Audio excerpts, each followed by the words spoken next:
Olá e sejam bem-vindos à Enciclopédia da Criatividade. Para quem já conhece, muito bem-vindo de volta. E para quem não conhece, é um projeto onde eu investigo a criatividade de diferentes criativos e artistas e entendo o que faz de fato a criatividade deles girar. A gente fala desde insights e motivações, a hábitos, rituais, rotinas, como lidar com bloqueio. Eu acredito que o desejo criativo é parte de todo ser humano e a gente está aqui para criar essa enciclopédia para que você possa se munir também dos insights e visões de todos esses criativos para que você também possa criar. É um prazer ter você conosco aqui nesse nosso episódio, é um prazer servir vocês e eu espero que vocês gostem. No episódio de hoje a gente vai conversar com a Cal Bonet, artista, escritora, talentosíssima, uma maestra com as palavras. É uma conversa onde a gente vai a fundo sobre os nossos processos criativos, mecanismos do que funcionam, do que não funcionam e como que a gente lida com essa sensibilidade de ser artista no mundo digital em constante mudança como o de hoje. Nesse episódio de hoje a gente teve uma questão muito particular, que é a segunda câmera, que é a minha câmera, por alguma razão corrompeu os arquivos. Então nos vídeos de hoje, para quem tá aqui no YouTube, vai ser só a Cal, o que de novo não atrapalha o conteúdo. E ela também, é muito mais simpática do que eu. Então com essa ressalva, vamos pro episódio. Antes de mais nada, eu queria muito agradecer o esforço e a presença de estar aqui, de Florianópolis, aqui para São Paulo. Você é uma pessoa que desde o começo do meu processo de criativo, quando estava me identificando como fotógrafo, você é uma das primeiras pessoas que eu fotografei num passado muito distante, 2018. É verdade, 2018. 2017, talvez? 2018 foi. Que eu comecei com a Nike ali também, eu lembro que é. Isso mesmo. Sim. E tanta coisa mudou, né? Na minha carreira e na sua. E assim que eu comecei essa série, quando eu tava listando nomes que eu podia falar com, você apareceu, tipo, na terceira ou no quarto lugar, assim, de imediato. Então eu fico muito feliz de você ter conseguido. É isso, que a gente tô ansioso pra gente ter essa conversa. Sim, a gente fez acontecer, é uma honra, cara, de verdade, assim. Teu trabalho também foi algo que nos conectou lá atrás e só foi crescendo a admiração, assim, de verdade. Teve aquele tempo que a gente trabalhou junto também. Verdade. Trocou muita coisa, aprendi muito ali com vocês dois, né? A Ângela tá aqui escondidinha. Sim. Não sei se era pra vazar isso. Mas tá tudo liberado. Mas assim, foi um lugar que só ampliou ainda mais a admiração e acho que nos aproximou, né? Sim. Tipo, de amizade, assim. Então, Cal, muito obrigado.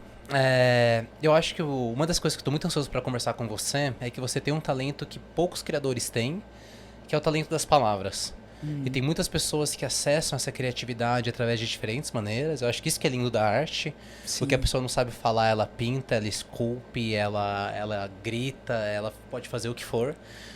Mas poucas pessoas conseguem ser tão preciso na hora de externalizar eles de uma língua que todo mundo entende, né? Porque uma pintura, cada um vê uma coisa só, né? As palavras, mesmo que cada um entenda uma coisa, a frase tá lá para todo mundo ler, Sim. né? Sim. Eu acho isso um talento tão raro e por isso que eu tô tão ansioso pra gente ter essa conversa. Porque eu acho que a gente vai poder fazer essa troca de palavras de uma maneira que seja muito legal.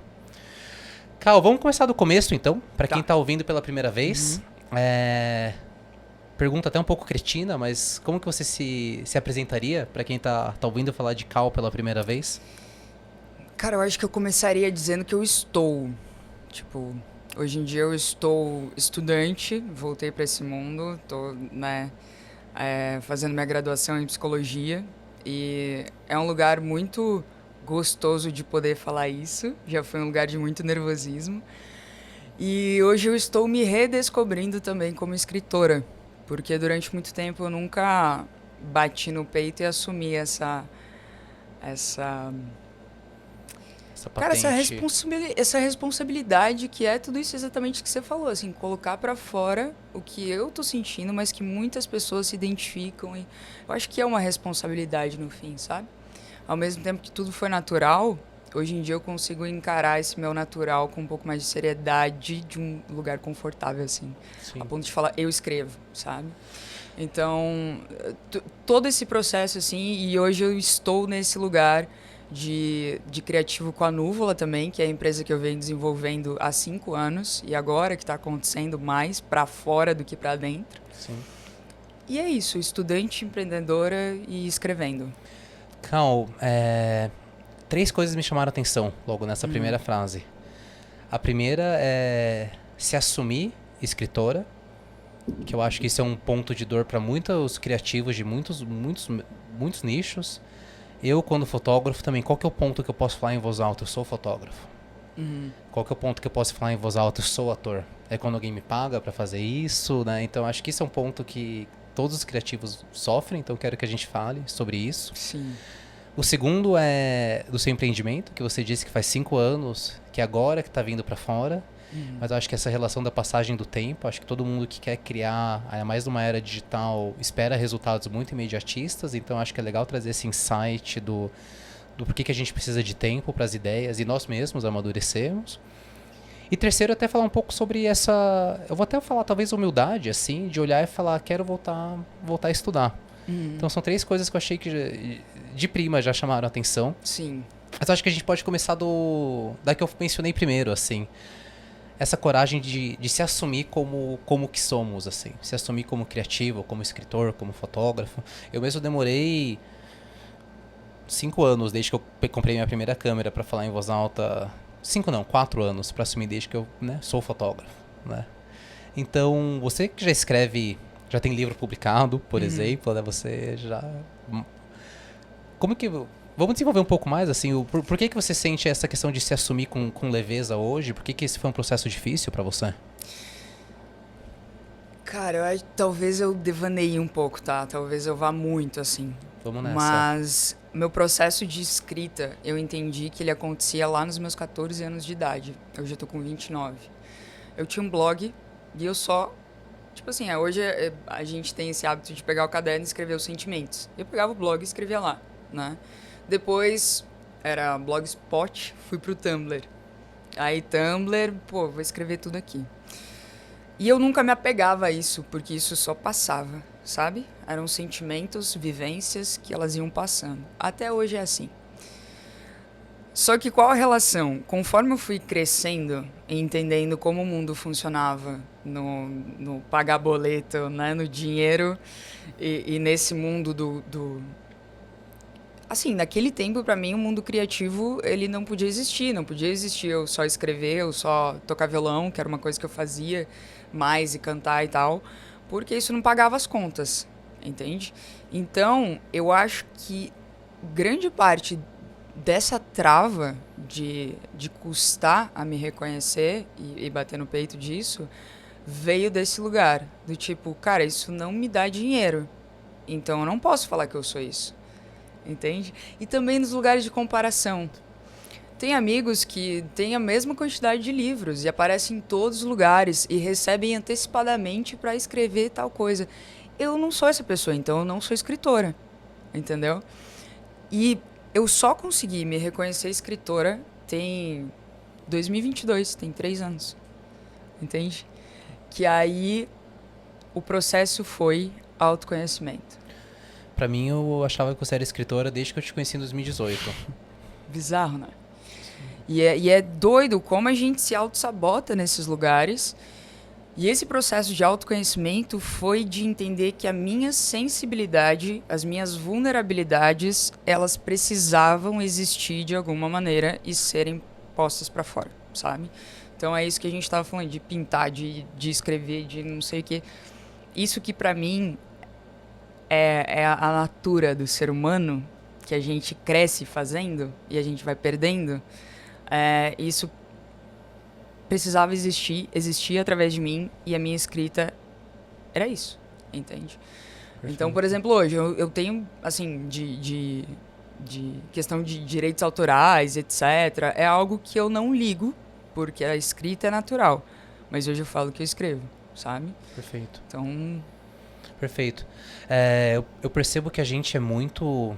Uma questão muito da nossa cultura ocidental é que as nossas personalidades são definidas por performance. A gente vê que quem é jogador de basquete é aquele que ganha prêmios, né? Quem são os heróis que para quem a gente aplaude são os empresários que se tornaram bilionários, os que se tornaram milionários antes dos 30, é o artista que tem uma exposição.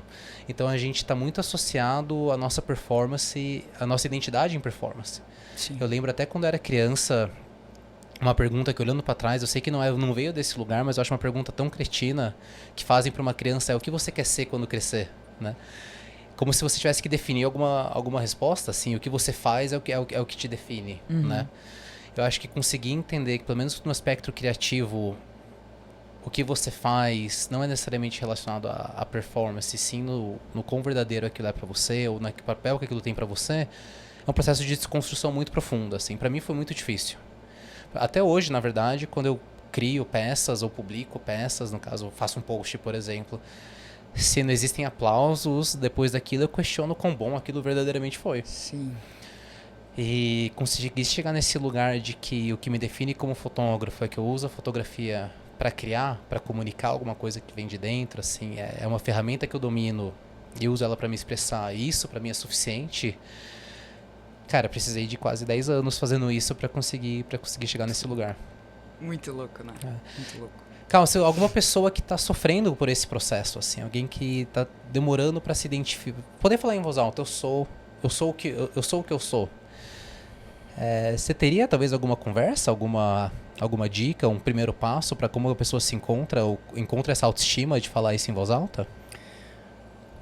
Cara, Léo, eu acho que tudo hoje o que eu penso na vida, olhando pra mim, é óbvio, né? Só posso falar por mim. Todo o entendimento que eu tenho hoje se deu pelo autoconhecimento. E é uma palavra que ultimamente tem sido usada de forma esdrúxula às vezes, mas para mim o autoconhecimento ele vem de uma palavra só que une várias coisas, que é presente, sabe? E o presente de N maneiras. O presente de estar presente, o presente da gente recebe, que é estar vivo, e é voltar.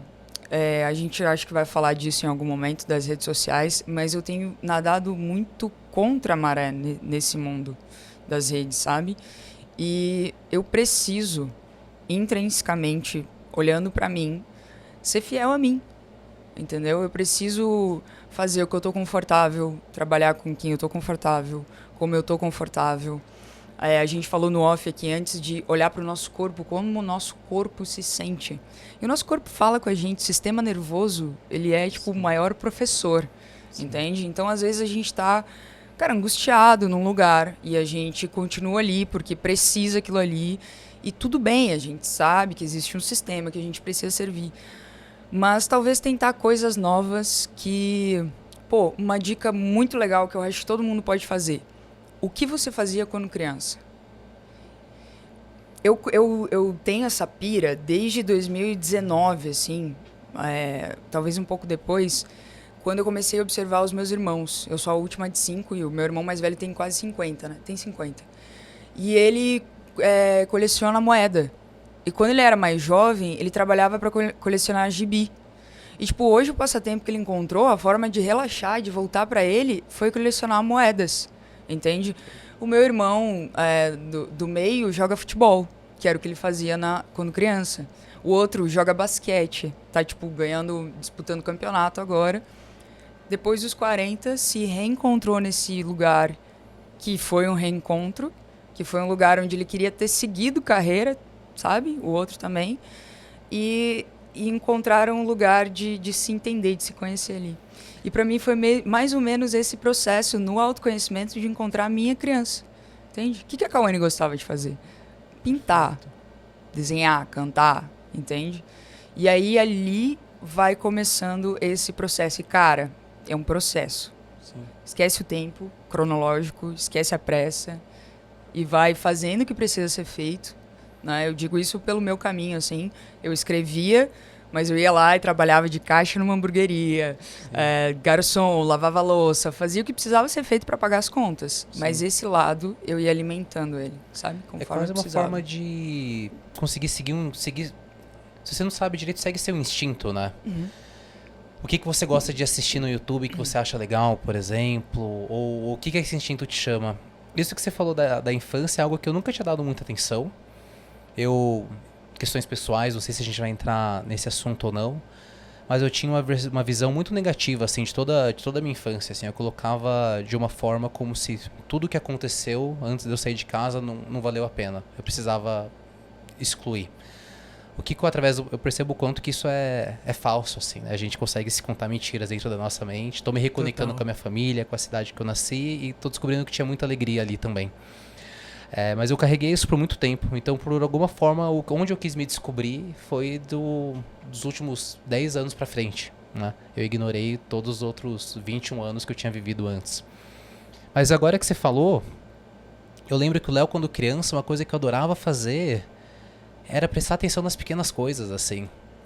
Eu era o Léo que ficava olhando para uma joaninha subindo a grama e eu ficava muito tempo olhando para a joaninha. Eu criava essas histórias sobre a joaninha. E óbvio que eu não tinha acesso a uma câmera quando era criança. Mas a fotografia é uma desculpa para observar as coisas, né? Ou relatar, mostrar para o mundo, olha, eu vi isso daqui, né? E sim, faz todo sentido. É que por alguma razão eu não tinha... Cara, hoje você tá fotografando o leão. Exato. Da joaninha pro leão, olha que bizarro. Eu acho que é isso, eu não tinha... muito poderoso, assim, eu não tinha parado pra prestar atenção, assim, porque acho que quando você é criança, o seu instinto do que você gosta, ele ainda não foi moldado pelo mundo real, né? Tem que ser útil, tem que ser produtivo, tem que ganhar dinheiro, né? Você pode só gostar. Sim, né? Então, sim. É uma dica... Sim. Foi muito mais longe do que eu achei que seria, assim, muito legal. Sim, eu vou um pouco mais ainda, eu acho que um movimento muito legal que eu fiz, assim, você trouxe isso das raízes... a gente fala de geração, e se a gente for levar para um outro lugar que eu também não quero entrar, de consciência de classe, né, e gerações, a gente vem de lugares dolorosos, a gente vem de traumas, a gente vem de pessoas que não tiveram acesso, privilégios que hoje a gente tem, né, terapia, enfim, várias coisas. Então, uma coisa que eu escolhi quando eu comecei a me tornar consciente da minha história e desenvolvimento pessoal, foi algo que sempre me chamou a atenção, foi olhar pro lugar, pros traumas e falar, cara, eu vim disso aqui, eu vivi isso aqui e por viver isso aqui eu serei uma pessoa diferente, sabe? E eu quero, tudo que é bom daqui, eu quero continuar levando. Entende? A essência desse lugar. Isso que você fala das alegrias. Pô, teve muita coisa boa também, né? E, Cal, e te falar uma coisa que hoje eu olho pra trás e até o ruim, até a tristeza, até a dor, hoje ela me serve. Porque eu acho que se o nosso papel como artista é conseguir retratar emoções, o nosso dever como artista é como que a gente retrata uma emoção que a gente não conhece. Como que a gente fala do que é fazer uma loucura pra um grande amor se a gente nunca fez uma loucura pra um grande amor. Se a gente não conhece as emoções que a gente quer falar sobre, a gente cai no clichê, né? Total. Que são esses, sei lá, não quero cutucar a ferida de ninguém, assim, mas, por exemplo, filmes da Marvel, assim, o que é ser um herói? É quase morrer e no último encontra... Tipo, são esses clichês, assim, você entra no altar correndo, né? Quando, na verdade, talvez quem viveu um grande amor sabe que talvez o grande amor se perceba nas pequenas coisas, né? Total. E você só sabe isso se você viveu. Agora, se eu, como artista, eu quero retratar a dor ou a melancolia, como que eu falo sobre ela se eu não conheço? No meu caso, eu tô dirigindo um filme. Como que eu sei que a atuação do ator chegou lá se eu não conheço lá? Então, experienciar, né? Então, até olhando pra trás, assim, eu vejo que até o que antes eu tratava como sendo algo que eu tinha que se livrar de mim, foi um processo que eu falo que eu me tornei amigo da minha melancolia. É algo que ela existe comigo e ela...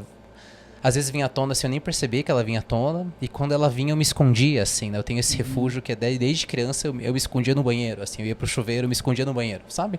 Que era um lugar que, teoricamente, ninguém pode atravessar, assim, né? Um lugar de segurança teu. E até hoje, assim, conversando com a Ângela, ela até percebe. Mas quando percebo que eu tô em fases de melancolia, porque eu passo mais tempo no banheiro, assim. No chuveiro. E eu percebo que antes, quando essa melancolia chegava, eu queria fugir dela, eu não queria ela dentro de mim, eu queria me esconder. Hoje, quando ela chega, eu falo assim, oi, você de novo, né? Porque por tanto tempo foi ela que esteve ali, né? E eu uso ela hoje pra criar. Porque existe poesia na melancolia, né? Existe arte na melancolia. A melancolia é uma expressão de sentimento também, em última instância, que a gente só sente porque a gente tá vivo. A gente tem esse presente desse sistema neurológico que sente tanta coisa, entendeu? Então hoje até ela, quando ela chega, eu falo assim, vamos... O que eu poderia criar que te faria feliz? Nossa, que lindo. Entendeu? Sim. Então até redescobrir que tem coisa boa, sim, mas se descobrir que até na dor, até isso é um solo fértil para o coração de um artista. Sim, total. Nesse lugar, assim, eu me puni durante muito tempo também, né? Por ser uma adolescente mais introspectiva, com os amigos na escola, que estava sempre falando, conhecida e tal, mas em casa sempre numa bolha, num isolamento, né? Mas isso fez nascer a minha escrita, isso fez sentido a minha escrita, né? E até um tempo ali, quando eu estava me entendendo como como escritora, passando por esse processo, assim, que eu trouxe, eu falava, mas eu só consigo escrever se eu tô triste. Tipo, por quê? O que tá acontecendo? Entende? Quando que eu vou começar a escrever quando eu tô feliz? E aí, a partir dessas questões, o que eu acho também muito peculiar, quando a gente acessa esse lugar, do tipo, tu faz perguntas de como tu resolve algo, e se tu tá ligado com aquilo, eu não sei nem explicar isso, a resposta aparece, é muito louco. E eu comecei a escrever sobre todas as sensações da vida, assim. Entende? Mas uma coisa que, antes que fuja o assunto, eu quero falar é... Quase todos os seres humanos, quase todos, tem alguns que o coração é um pouco duro demais, eles têm essa conexão intrínseca com os animais, os pets, os idosos, né? Nem todo mundo gosta, mas enfim, e as crianças. Isso é meio que geral, assim. Agora, tu imagina, geralmente com criança ainda mais porque é um serzinho vulnerável, né? Pequeno ali, até os 5 anos. Eu fiz um exercício que me conectou muito com a minha criança, ainda mais desse lugar vulnerável, que foi de olhar para ela. Eu medito, né? Hoje em dia um pouco menos, mas naquele tempo mais. De olhar para ela e conversar com ela. Tipo, cara, olha só, eu comprei, te falei antes, eu comprei uma miniatura da Defender, agora a gente tem um jipinho só nosso. Tipo, a gente não precisa brincar com o carrinho do vizinho. E olha, eu consigo fazer isso ainda. Hoje a gente dirige, entendeu? Hoje a gente não é veterinária, mas a gente escreve. Lembra quando você pediu um caderno para nossa avó, que você tinha 4 anos de idade? Tipo, sabe, eu mantenho isso. Quando você pegava o violão do seu avô com 6 anos de idade, a gente toca violão. E quando você vai tendo esse diálogo com você mesmo, você vai se acolhendo e integrando tudo isso, de quem você é em essência. Porque você não deixou de ser aquela criança. Você só esqueceu do que ela fazia. Entende? Perfeito. E aí você vai... Pô, então eu gosto disso. Eu gosto de dirigir. Olha onde aquele trajeto ali nos levou. Eu aprendi a dirigir com 12 anos de idade. Sim. De tanto que eu curtia, sabe? Privilégio de morar no interior, né? Exato. Então, assim, eu acho que se eu... Só respondendo ainda a pergunta, eu acho que se eu tivesse que começar a revisitar o meu lado criativo, exercitar e torná-lo um hábito, porque eu acredito que é um hábito, sim, eu começaria olhando para quem eu fui, sabe?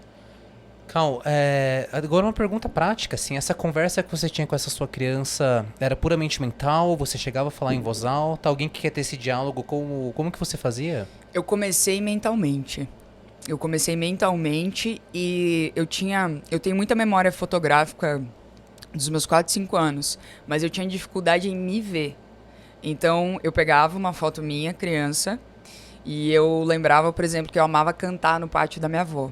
Então, eu ia pra lá, sabe? Eu tive uma vez uma meditação guiada também para encontro da minha criança, e depois eu fui conduzida a escrever uma carta para essa criança. E eu escrevi para essa criança que estava lá naquele pátio. Então, assim, eu comecei mentalmente, né? Olhava a foto, imaginava eu criancinha, assim, e fui. E hoje em dia eu converso. E não só com a minha criança. Hoje cedo, por exemplo, eu fui correr no Ibira. E aí eu vivi aqui os meus 21 anos, 22. Algumas fases eu tive em São Paulo que foram fases muito difíceis, mas extremamente necessárias, sabe? E, cara, eu sentei no gramado, assim, no meio, um gramadão que tem lá no Ibira, assim, e eu deitei e eu comecei a conversar em voz alta com essa versão que morou aqui e falar, cara, obrigada. Tipo, graças a você que ia do metrô até o trabalho escrevendo textos, e ia numa angústia, porque precisava fazer aquilo. Hoje a gente tem 4, 5 livros, tá? Tô escrevendo o 5º, assim. Cal, então... isso é tão valioso, que eu acho que quando você conversa consigo mesmo, até essa questão de gratidão, assim, que você disse, obrigado, assim, né? A gratidão, a gente sabe... A gente reconhece hoje como ser uma das maiores fontes de ocitocina, que é, de forma química, a felicidade, né? E conseguir ter esse sentimento de praticar consigo mesmo e olhar para trás e até apreciar o que foi difícil. Eu acredito que... Eu não tenho certeza, porque eu também estou descobrindo qual que é esse caminho para a felicidade, mas eu acredito que isso é parte do processo. conseguir olhar para trás, encher o coração de gratidão. Não tem dúvida. Eu comecei esse processo de conversar comigo e com as coisas do meu passado. Falo um pouco em voz alta, principalmente no chuveiro, é meu templo. é meu templo, é o chuveiro. Mas através da escrita. Eu sinto que a escrita para mim tem sido, cara, transformadora, revolucionária. Eu não sei nem, eu acho que eu não compreendo ainda todos os espectros que ela tem me ajudado, assim. Mas tanto de escrever cartas, eu acho, para pessoas que me machucaram, para pessoas que eu machuquei, tentando perdoar essas pessoas ou até pedindo perdão por essas coisas. Algumas é muito difícil, algumas eu não acredito no que eu estou escrevendo. Teve uma carta em específico para uma pessoa da minha família, em específico, que eu comecei essa escrita e a Ângela chegou em casa algumas horas depois e eu...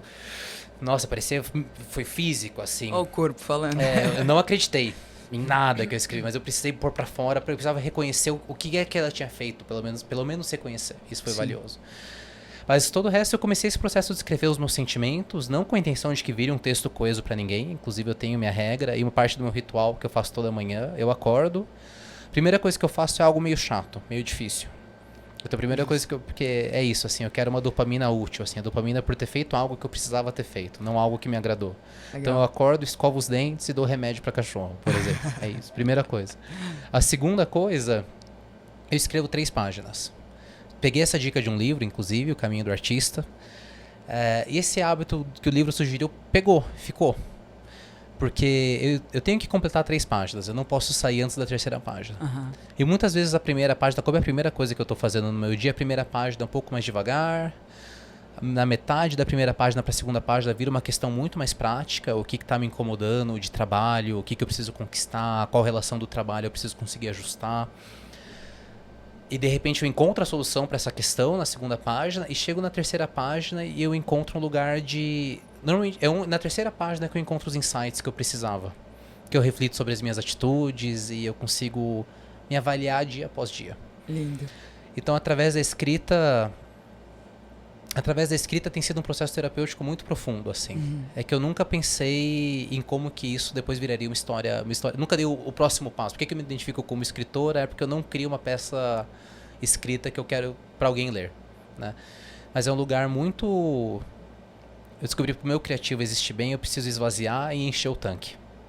Se o que eu tenho dentro de mim eu não ponho para fora, não abre espaço para o novo entrar e o que está dentro de mim começa a apodrecer, eu fico parado.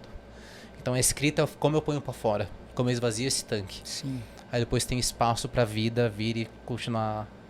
Eu vejo o trabalho do artista, do criativo, quase como esse cíclico, assim. Você tem que pôr para fora para conseguir pôr para dentro, para pôr para fora, para pôr para dentro. Que dessa forma a nossa vida tá... É isso, o artista que carrega muita coisa no peito e começa a ficar com o peito pesado, sabe? Sim. Acho que todos nós, só que algumas pessoas não percebem que estão carregando tanta coisa, assim. Isso do ritual, pra mim, da rotina, é algo que é inegociável. Independente do lugar onde eu tô, eu preciso ter uma rotina naquele lugar, assim. Vamos falar sobre isso, então. Tá. Vamos falar sobre rotina. Eu sei que a gente tem algumas abas que eu queria voltar para trás, mas eu sinto que a rotina... Eu sinto que a gente... Estamos chegando em algum lugar aqui. Tá. Porque rotina pra mim, a gente conversou antes da nossa conversa, eu tenho uma rotina quase militar, assim, na minha manhã. Tipo, e me faz muito bem. Como é que é essa questão da rotina pra você e pra sua criação? Cara, foi um processo. A gente começou a falar e eu não consigo não ver como eu cheguei nesse lugar hoje, a Cauane de 18 anos de idade, sabe? Que foi ela que começou tudo. E, assim... Eu acordava às 5 horas da manhã, nos 18, e ia correr, ia fazer alguma coisa, ia me alimentar bem. Foi quando eu parei de comer carne também, todo esse processo assim, carne vermelha, enfim. E a gente vai voltando às abas, né? A gente falou também disso de... Puta, me deu uma perdida, assim. Da gratidão. Meu primeiro livro com gratidão, né? Naquele tempo era muito um negócio clichê, assim. Acho que até hoje Às vezes as pessoas interpretam todo esse nosso papo, tudo que a gente está falando de gratidão e tudo mais, ainda como uma positividade tóxica. Mas precisa viver, cara. A gratidão superficial, que só é escrita numa rede social, ela é fútil, ela é clichê. Ótimo, mas quando justo. A gratidão ela permeia o seu coração, é sublime. Isso, são duas você coisas tem que muito experienciar, distintas. cara. Você tem que viver, entende? Sim. Então você vai vivendo aquilo muito. Você torna um hábito aquilo. Quando você percebe, você está exercitando aquele hábito sem perceber que você está fazendo. E você se torna aquilo. Um exemplo. Hoje eu tô voltando do Ibira e tô encostando nas plantas de um prédio. E aí, pum, vem uma frase. Ando tocando a existência, reconhecendo o privilégio de poder sentir todos os sentidos. Sabe? Tipo, do tato, do cheiro, de ver, de estar num lugar diferente. Então, pra mim, tem uma coisa que sai do automático e para o criativo existir, precisa ser primeiro manual, precisa ser o forçado, entendeu? Depois ele entra no automático, só que não é automático. É isso que você falou, a primeira página, e eu achei legal isso, porque eu nunca consegui escrever, por exemplo, matinal. São raras as vezes que eu consigo escrever de manhã. Eu geralmente escrevo ao final da tarde, ou então espero um dia inteiro, e daí na outra manhã eu escrevo sobre o dia. Mas isso que tu falou, Léo, é legal porque é aquilo que a física quântica traz, que não existe passado, nem presente, nem futuro, né? Mas nessa tua primeira página, por exemplo, existiu um passado de estar ali engrenando, aí tem um presente e tu trouxe um insight que vai ser pro Léo que vai fazer aquilo ali, né?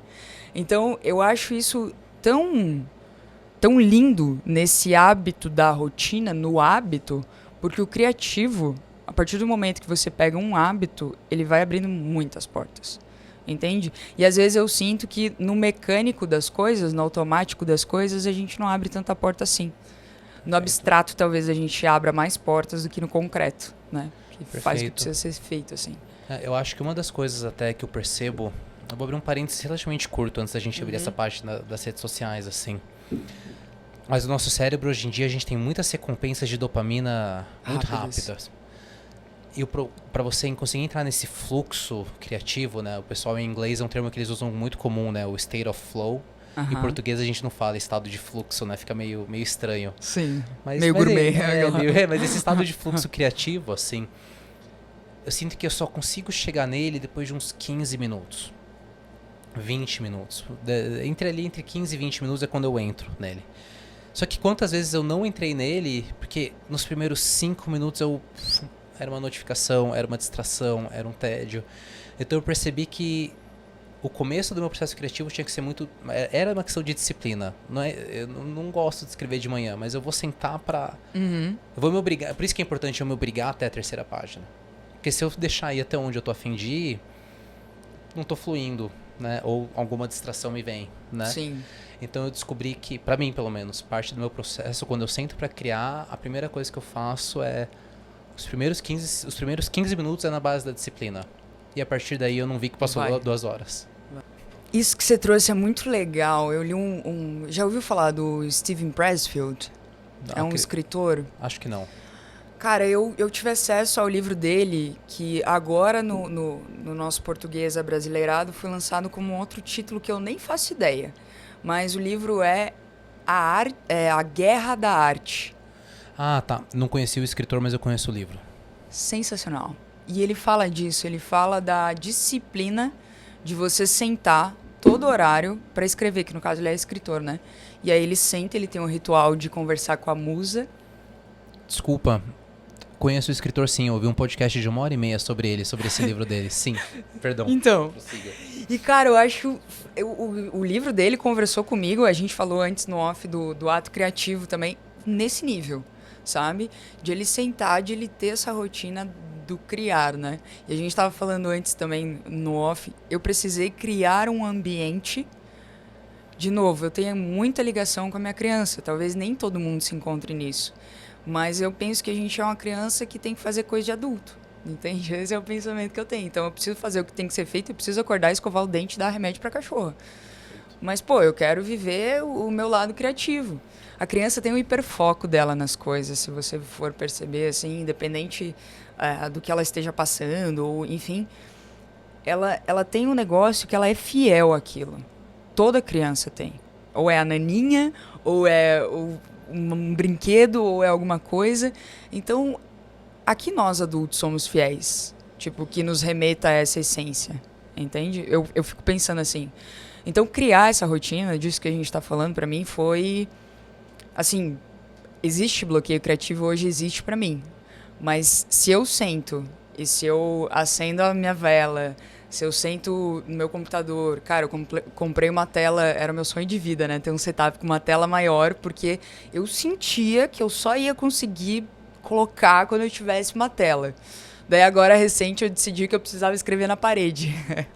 Aí eu comprei um adesivo de giz e vou escrever na parede, sabe? Que incrível. E é isso que eu falo, vai abrindo portas e tu vai saindo coisas.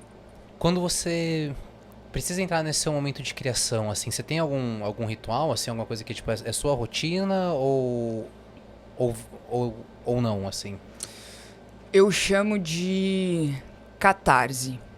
Né? A psicologia fala disso também, é você encontrar um lugar onde você transborde, de às vezes chorar mesmo, entende? Então, eu encontrei a minha catarse, assim, que vai um pouco entre a catarse e essa busca do criar, assim, na natureza. Eu entendi. Que é levar o meu corpo para a natureza. E tu falou isso do banho, eu acho muito... peculiar, porque quase todas as pessoas que trabalham com o criativo têm uma ligação com água muito forte, quase todas, assim, que trabalham com o criativo fora e dentro, assim, sabe, que são fiéis a isso. Eu tenho com o mar. Então, assim, morar onde eu moro hoje faz todo sentido. Mudou muito a minha vida, sabe? De poder pegar a bicicleta e ir pra praia, de poder pegar a bicicleta e pedalar 70 quilômetros. Então, isso de ir pro corpo e de ir pra natureza, pra mim, só existe criativo se eu estiver nisso. Uma das minhas maiores dificuldades é hoje estar em São Paulo. Eu entendo que pro meu mercado é estratégico que eu esteja aqui, mas a minha arte, eu sinto que... Eu tive um período que ela não foi embora, mas que eu me desconectei dela, que eu não conseguia acessá-la. E por tanto tempo, porque que eu sempre insisti em viajar e ainda viajo tanto, porque quando eu viajo eu volto com o coração florescido, assim, reabastecido.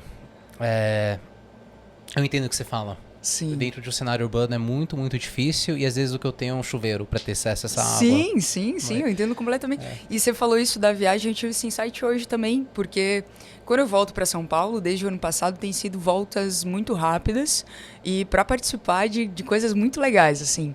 Só que quando eu volto com o espírito da natureza de lá, então eu volto com um olhar diferente para cá, né? Tipo, agora eu vim refazendo todo o trajeto que eu fazia quando eu ia no trabalho, percebendo a natureza, percebendo as coisas. Quando você está dentro do rolê, você não percebe.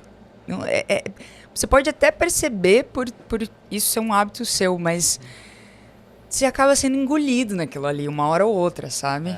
Então é importante saber esses nossos pontos de fuga para um lugar seguro, sabe? Pra gente. O que eu sinto que me ajuda é que justamente é isso, assim, eu como adulto, eu tenho essas responsabilidades que eu não posso fugir.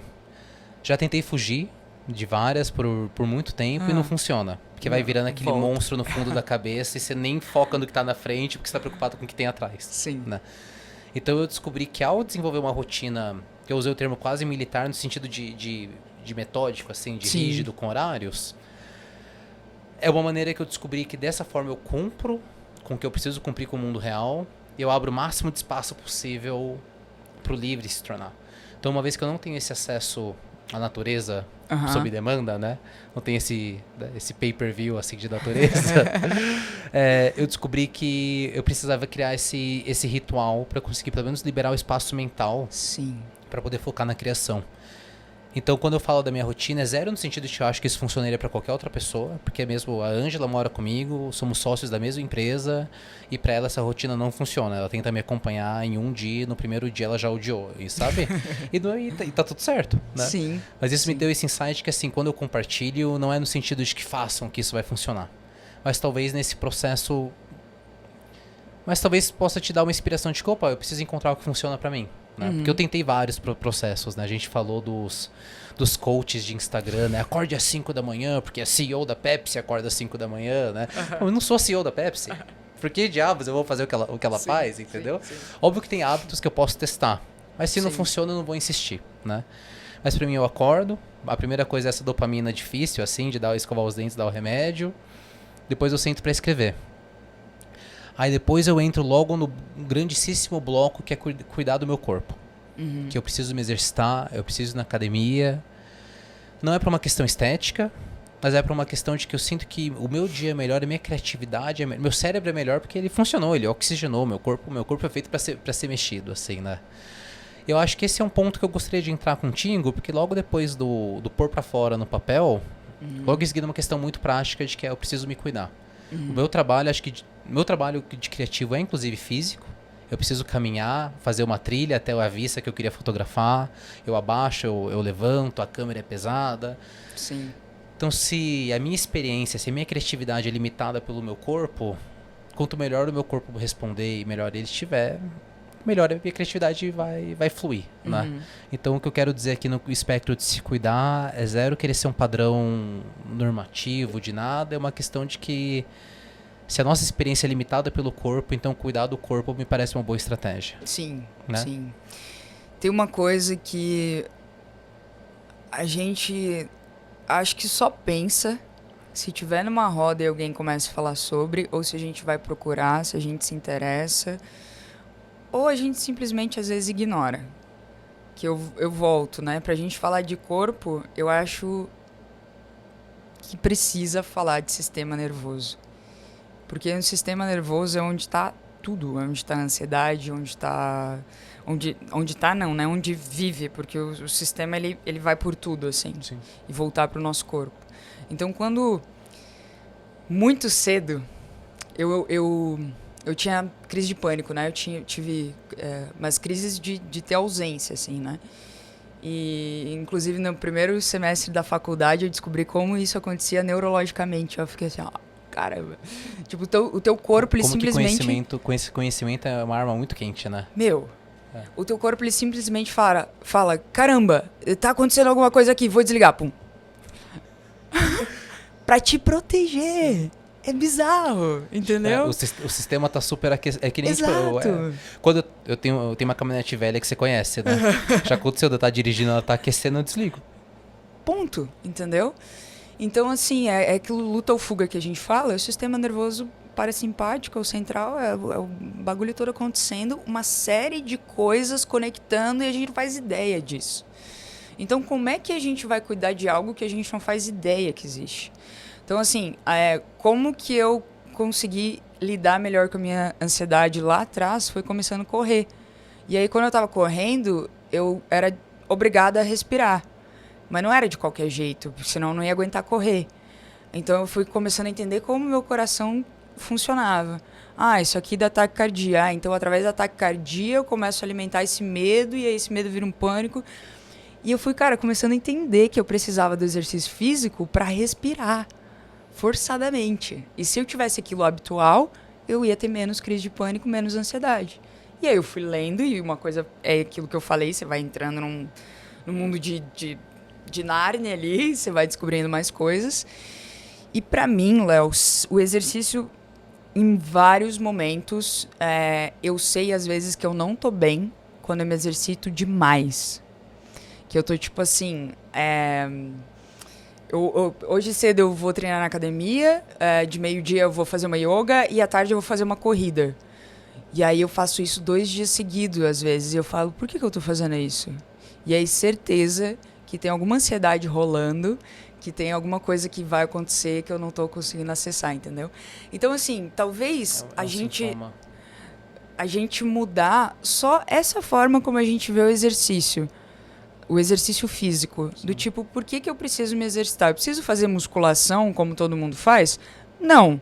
A menos que você queira ter uma longevidade maior, então você precisa construir músculos para eles aguentarem, teu corpinho aguentar para te proteger, né, do rolê todo. E com 60 anos, 70, tu conseguir levantar suas compras, enfim.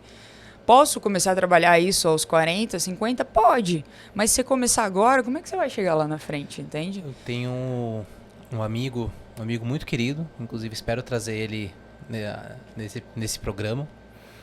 Mas hoje ele tá com 45 anos de idade e ele conversou comigo e falou assim, Léo, você tá com quanto? 31? Aproveita pra se cuidar agora. Porque hoje eu tô com 45, eu te juro, eu faço dieta, eu vou na academia e o corpo não responde igual. Bizarro. Então, assim, é isso, é uma questão de... Eu percebi que como eu me cuido pelos próximos 10 anos determina a minha qualidade de vida pelos próximos, sei lá, 50, 60, 70, quanto a nossa geração vai viver. Não tenho dúvida. Né? Então, zero, eu não quero que isso saia... É zero uma questão de... Não é sobre caga-regra ou falar que tem que fazer... É uma escolha estratégica sobre se a gente ama esse prazer de viver e de criar e de tudo, eu quero que o meu corpo não me limite. Exato. É isso. Exato. E isso vai para tudo, né? Não é só alimentar, no caso físico ali, de movimento, mas também do que se consome.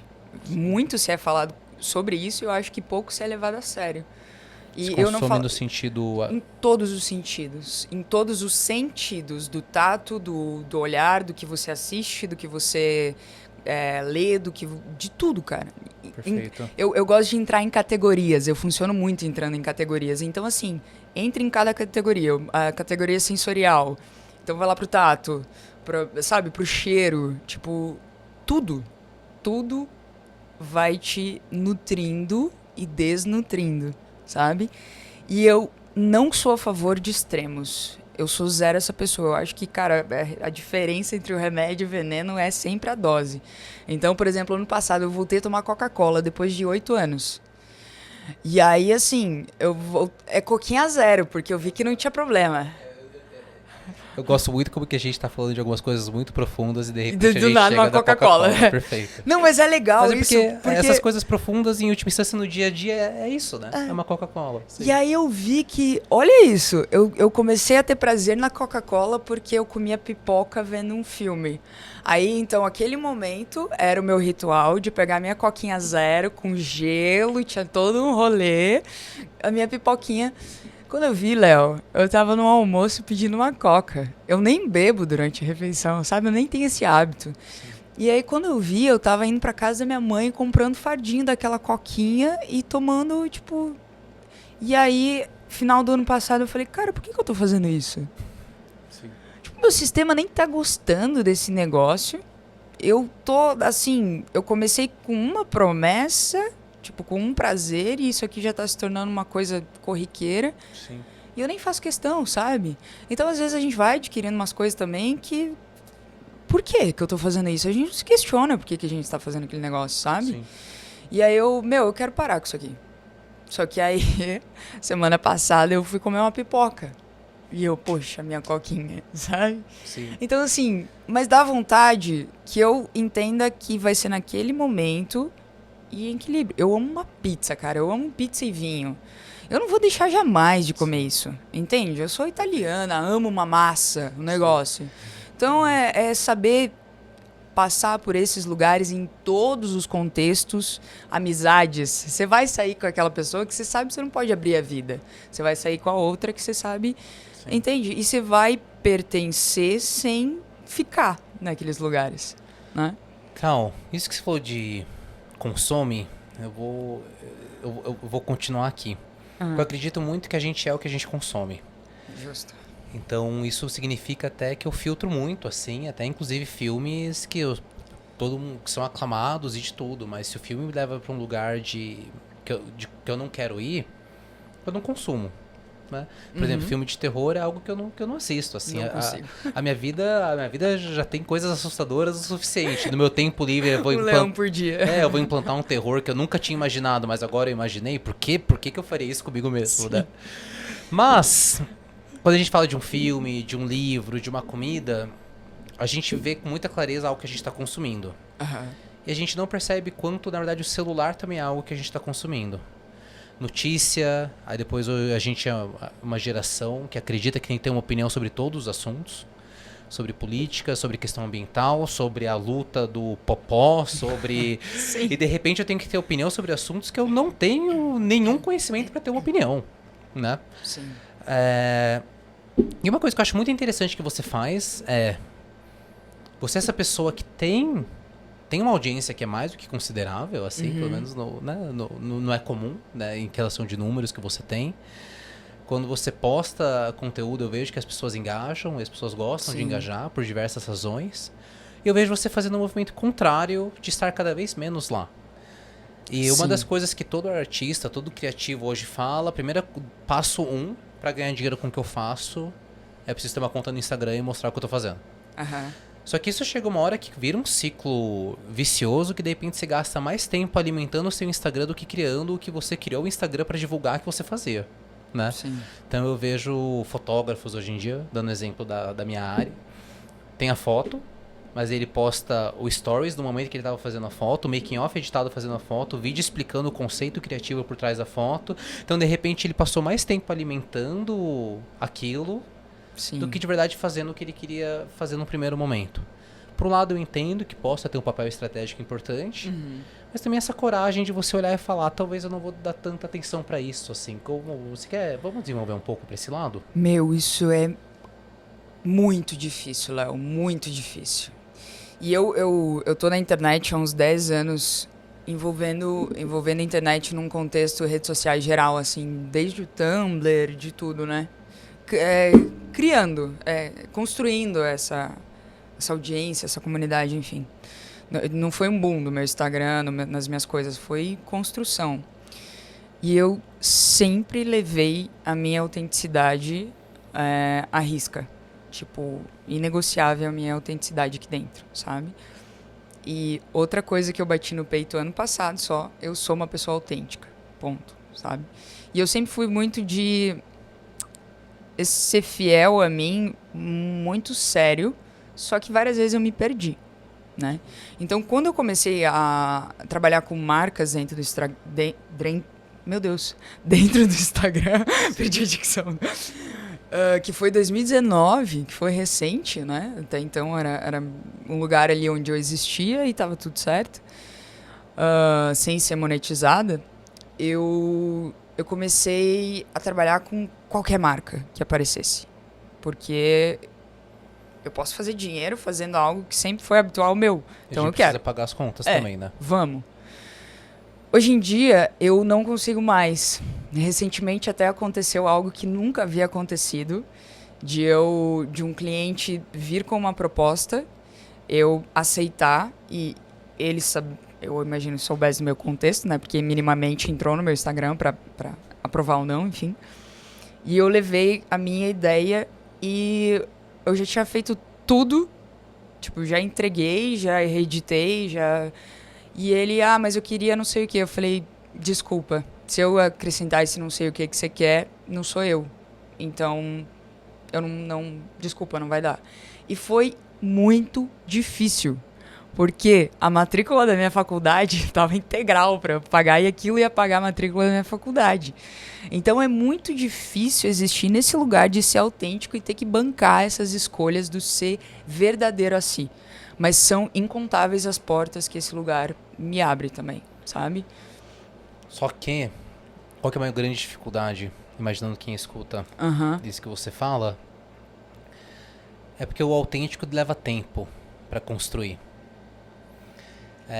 E quem tá nas redes sociais, obviamente, quer resultado, e o resultado pode ser número de seguidores, pode ser curtida, alcance. Na verdade é esse o principal resultado que as pessoas buscam, né? Quanto mais alcance você tem, maior a chance que você consegue vender o seu produto, que pode ser você, sua arte, seu serviço, o que for. Eu sinto que a rede social, ela pega as pessoas e elas têm fórmulas do que funciona melhor, né? Sim. E aí a pessoa fala assim, eu posso ser autêntico e vai ter 3 pessoas ouvindo, sendo que as 3 são minhas amigas, então elas estão curtindo com o meu conteúdo porque são minhas amigas da vida real. na vida real, né? Até essa distinção da rede social, né? Sim. Aí ela segue uma tendência, ela se coloca num formato que não é ela e de repente ela começa a ver resultado naquilo. Aí alguém que já, putz, tô começando essa minha carreira como criativa, eu não tenho nem tanta certeza de quem eu sou. Eu vejo que é muito fácil as pessoas acabando se perdendo nesse caminho, né? Como é difícil navegar esse lugar? Como ter essa força de se manter autêntico? Como ter a força de falar assim, tudo bem, pode demorar 5 anos, pode demorar 10 anos, assim, ainda mais quando a sua subsistência depende disso, assim. Não tô nem perguntando, pedindo uma resposta, assim, eu só tô refletindo sobre... Tá devaneando sobre... Como que esse impasse é difícil. É muito, e você falando também me veio que, assim, é uma coisa muito simples, pareceu agora, né, nesse insight que me veio através da tua fala, que são nichos, né? Então, se você quer um resultado rápido, se você quer crescer seguidores, se você quer... Eu já recebi várias vezes essa pergunta, inclusive, de algumas pessoas. Eu comecei agora, como é que eu cresço? Como é que eu ganho seguidor? Eu não sei responder, porque eu cresci isso 10 anos, eu tô dizendo, entende? Pra não ter nem, sei lá, agora eu deletei Facebook, não tem mais Twitter, mas antes ao todo eu tinha 1 milhão. Mas hoje em dia tem bem menos. E tem muito mais pessoas conectadas a mim. Então, o meu nicho, Léo, a gente trocando ideia aqui, me fez pensar que o meu nicho tá sendo... Eu quero um resultado rápido. Eu vou lá e pego, jogo na IA, o que eu preciso fazer, o meu roteiro durante a semana, nananana. Eu vou lá, faço, em tanto tempo eu vou ter isso que eu quero, esses seguidores. Como que eu alimento? Eu sou essa pessoa, eu sou esse personagem ou eu sou essa pessoa? Eu estou entregando a minha pessoa ou eu estou entregando o meu personagem? Eu quero performar nas redes ou eu quero ser quem eu sou? Então, se eu quero ser quem eu sou e eu quero gerar uma conexão com o outro, eu, Cauane, preciso ser vulnerável. Porque o outro também é vulnerável.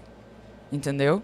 Eu, Cauane, quero e escolho mostrar a minha realidade, que hoje não tá legal, que hoje é algo que eu abro num vlog do YouTube, por exemplo, mas não abro mais no Instagram, para quem realmente quer ver o que tá acontecendo, entende? Então é dessa forma que eu me conecto. E é isso que eu acho que eu remo um pouco contra, porque, por exemplo, hoje eu só postei de manhã, só que eu tô vivendo tanta coisa incrível, eu tô registrando esses momentos, que eu não quero entrar em postar de qualquer jeito, porque esses momentos são muito significativos para mim.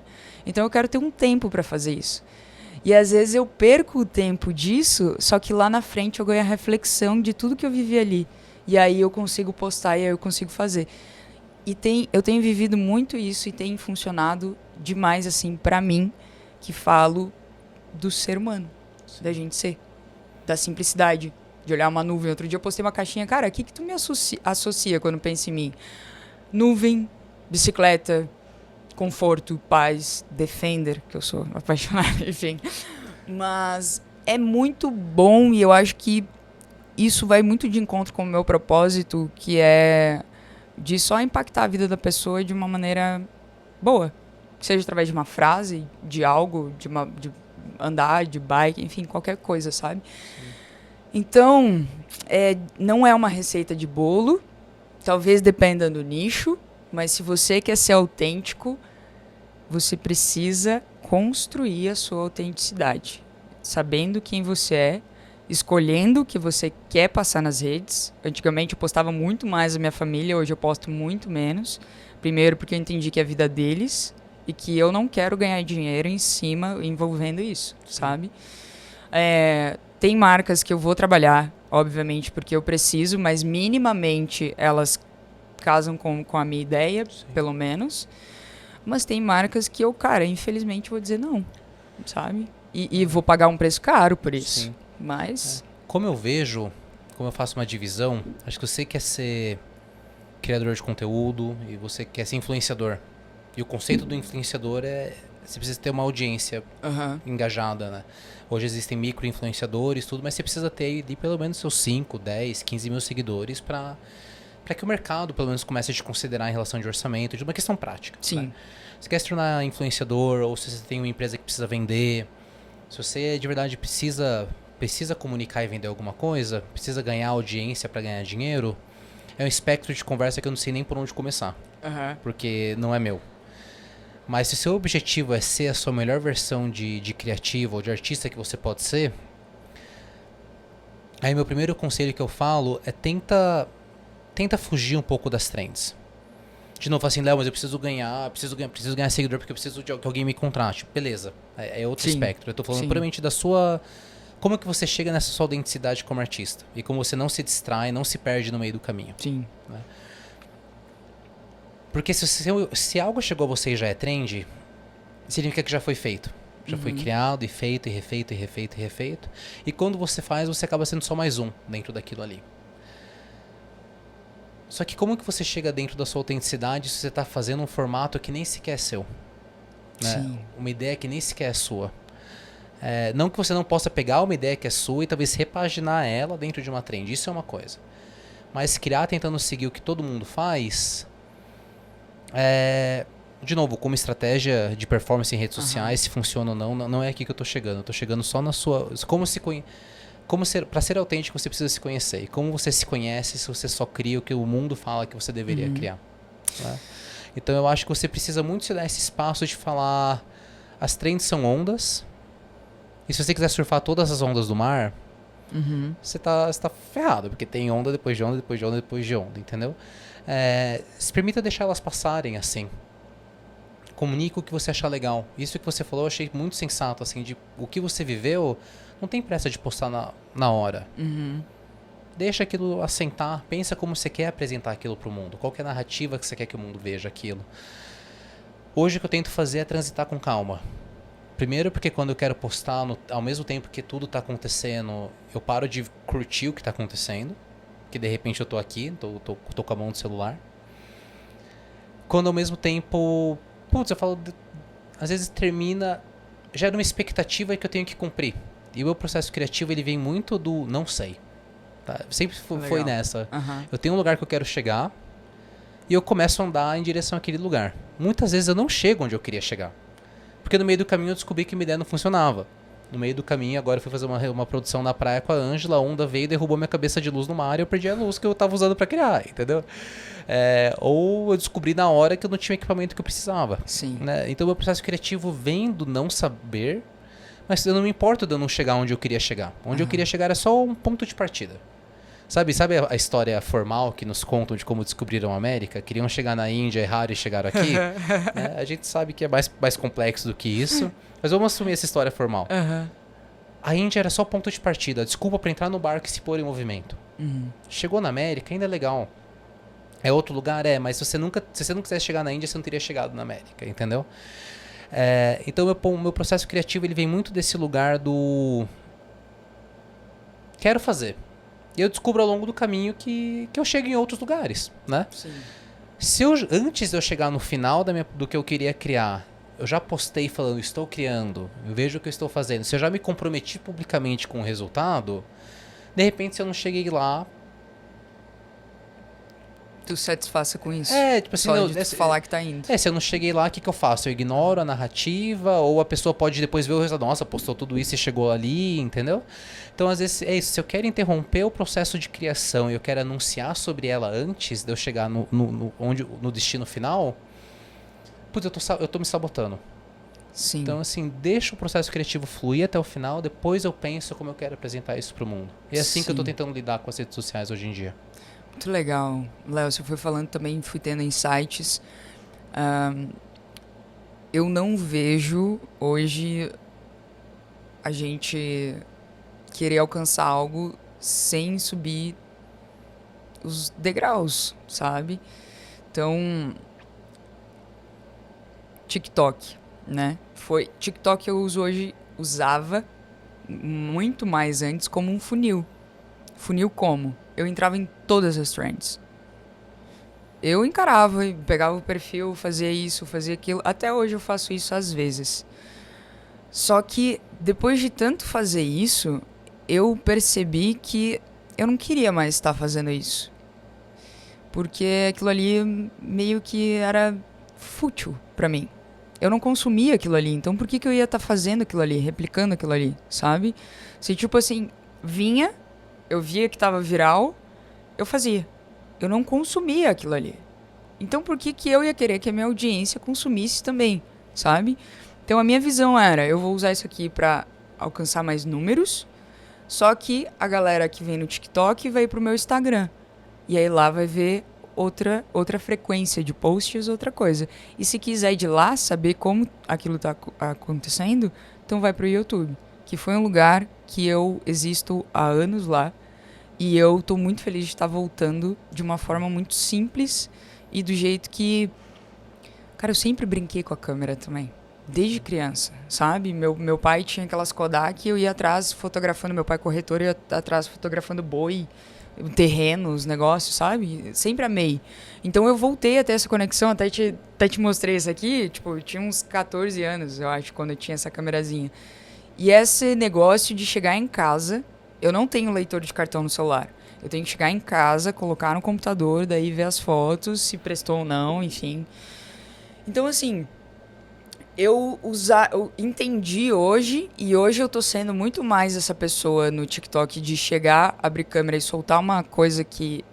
Uma analogia, que eu sou essa pessoa, tipo, eu tenho uns insights muito idiotas, umas piadas muito idiotas, tudo muito rápido.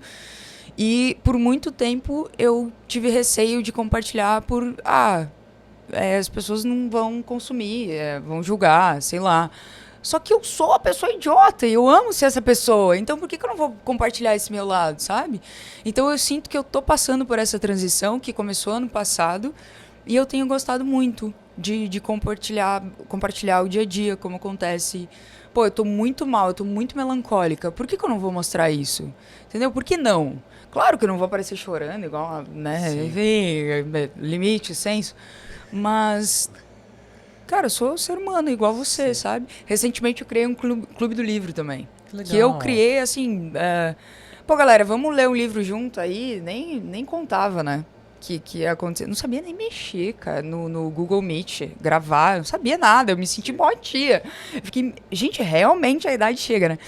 E aí, as meninas que toparam, chegou uma galera de começo, mas meio que vai, né, o funil, assim. Sim. E era para ser 1 hora, foi 2 horas de clube, e a gente lê o livro e fica debatendo. E dali eu criei uma comunidade, tipo, 3, 4 meninas, uma lá me ajudando como é que gravava, como é que, sabe? E agora vai sair um outro clube do livro que já tem mais de 100 inscritos, entende? Então, isso para mim... eu comecei a perceber que é onde eu quero estar. Independe de números, assim. Eu acho que o que você me traz, resumindo muito... A gente vai indo, né? Vai abrindo, vai... Vai se resumindo muito o que você está me falando aqui. Como ser autêntico nas redes sociais, acho que talvez a forma mais simples que eu posso falar é... Foda-se a opinião dos outros. O que você gosta, quem é você, Sim. O que você Sim. falaria, faça. Sim. Poste, né? Sim. Eu acho que as pessoas, a gente se apega muito ao que as pessoas vão pensar de nós. Um amigo meu me deu um insight, inclusive outro que eu quero trazer pra cá. O Lucas, do Casal Rec. E ele é uma pessoa que lida com as redes sociais de uma forma muito, muito consciente, assim, muito clínico, sabe?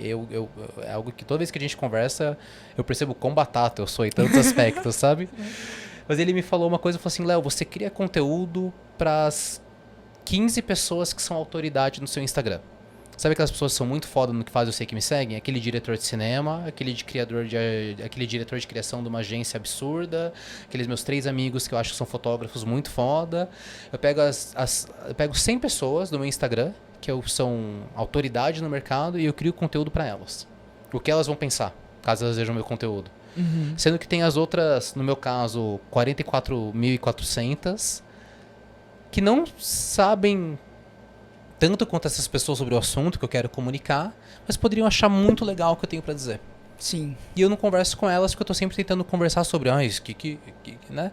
Eu tô preocupado com a opinião das outras pessoas, assim. Eu tenho um lado muito pateta, assim, muito brincalhão também. E as pessoas no meu Instagram, quando elas me conhecem pessoalmente, elas falam assim, Léo, eu tô meio decepcionada. Eu falo assim, por que você tá decepcionado? Porque, pô, no seu Instagram eu achava que eu ia encontrar o Gandalf da floresta, assim, sabe? E, pô, você só é um pateta, assim. Eu falo... Putz, tem elogio? Mas eu falo assim, tem uma desconexão, né? Eu falo assim, putz, desculpa te decepcionar, assim, né? Mas eu sinto que é isso, essa falta... Eu ainda preciso chegar lá de como conseguir... É que é aquilo, né? Uma coisa é ser autêntico, outra coisa é saber o que você comunica ou o que não, né? E tem que saber se você quer comunicar realmente isso, entende? Às vezes você só vai comunicar esse lado realmente para as pessoas que estão próximas. Sim. Tipo, eu, por exemplo, bebo eventualmente, literalmente em eventos, assim, em casa tá sem de vinho. Só que tem vezes que eu fico bêbada nos lugares. E eu falo muito mais do que eu falo naturalmente. Só que esses lugares... a internet não vai acessar. E eu não quero que acesse, eu não faço questão. Não precisa. Só que os amigos que estão perto falam... Da onde saiu essa Kawane, sabe? Eu viro mineira, eu começo a falar mineiro. É um negócio, e eu faço amizade, eu saio. Eu não gosto de ficar parada nos lugares. Eu gosto de ir em samba, sabe? Eu gosto desse tipo de ambiente, assim. E esse é uma coisa que eu não quero. Não faço questão de levar, sabe? Pra lá, assim. Eu acho que é isso. Primeiro, falar foda-se a opinião dos outros, porque de verdade ninguém pensa mais sobre você o tanto quanto você pensa sobre você. Ou então assumir que tu quer ser um personagem e quer performar, sabe? É isso. Escolha seu lado, assim. Mas é isso, eu não sei, né? Esse foda-se. Em última instância também ter o crivo. Eu não preciso compartilhar tudo. Sim. Acho que se você se permite ser você mesmo e você consegue se permitir a não preciso compartilhar tudo, eu acho que talvez esse seja duas primeiras regras para quem tá navegando nessas redes sociais, né? Sim. Cal, eu acho que a gente já chegamos em vários lugares, assim, muito valiosos. Alguns que nem respondi, né? Mas foi jogando, mas né? É assim que as ideias transitam, né? Cal, talvez uma última pergunta, e você pode expandir ou resumir o quanto você quiser. Tá. Caso você fosse dar um conselho para uma Cal que tinha todas as dúvidas que você tinha quando você estava nesse começo da sua jornada criativa, você teria um conselho para dar? Ou você deixaria em branco? Cara, não teria um conselho, porque aquela Cal não fazia nem ideia do que estava fazendo. Eu estava fazendo. Eu tenho um conselho que eu daria pro Léo do passado. Qual? Quero ver. Assim... Continua. Boa. Porque se eu falo qualquer outra coisa, eu acho que eu tiraria o prazer do aprendizado, do erro, de tudo. Mas se eu fazer assim, mano, não para. Eu acho que eu acabaria por aí. É isso, eu olharia pra ela e faria... Sabe, tipo... Tu não faz ideia, mas vai. É que pra quem tá só ouvindo, eu não consegui ver a olhada que a gente se olhou pro outro, a gente só fez um sim. Mas tipo assim, aquele sim com a cabeça, assim, eu sei. Né? Sim, é isso mesmo. Sim. Cal, queria te agradecer. Eu sinto que é uma conversa... Toda vez que a gente se encontra, a gente acaba mergulhando nessas piscinas, assim, nesses oceanos, né? Acho que a piscina eu limitei demais, assim. Sim, no off, né? E queria agradecer que a gente conseguiu ter essa conversa. Pra mim foi muito valiosa. Eu acho que tem muitos insights que vão ser muito valiosos pra todo mundo que ouviu. Sei que a gente vai desligar a câmera e vamos continuar conversando mais um pouco. Mas eu queria te agradecer de coração. Foi muito, muito legal. Espero que a gente possa ter mais conversas como essa também. Cara, né? Com certeza. Sempre um prazer. E de longe foi, assim, uma das conversas que eu mais amei participar. Juro, assim, foi muito intrínseco, sem pauta, fluido. Como a criatividade é. Muito obrigada mesmo. Perfeito, Cal. Então é isso, gente. Espero que vocês tenham gostado do episódio de hoje. Mais uma vez, é um prazer servir a vocês. Eu espero muito que vocês tenham gostado. Caso gostem, consiga imaginar alguém que possa se beneficiar desse projeto. É um projeto que está só nascendo, então fica à vontade para compartilhar com quem você acreditar que seria legal. E bom, sem mais delongas, eu vejo você no próximo episódio.